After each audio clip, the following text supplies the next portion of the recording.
அடியவர்களாகிய தாங்கள் அல்லது சிவபக்தர்களாகிய தாங்கள் செய்ய வேண்டிய ஒரே ஒரு கடமை ஈசன் உங்களுக்கு கொடுக்கப்பட்டது என்னன்னா, முடியாத ஏழைகள் உங்கள் கண் முன்னால் இருக்கிறார்கள் என்றால் அவர்களின் பசியை ஆற்றுங்கள்.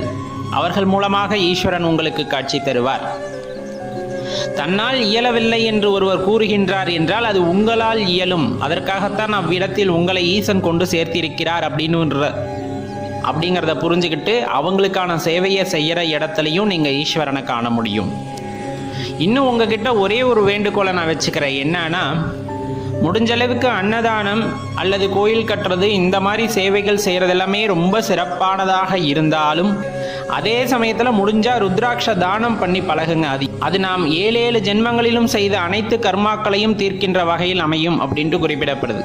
அதனால முடிஞ்ச அளவுக்கு உங்கள் வாழ்க்கையில் யாருக்காச்சும் ஒருத்தருக்காச்சும் ருத்ராட்ச தானம் செய்யுங்க. உங்கள் வாழ்க்கை மிகவும்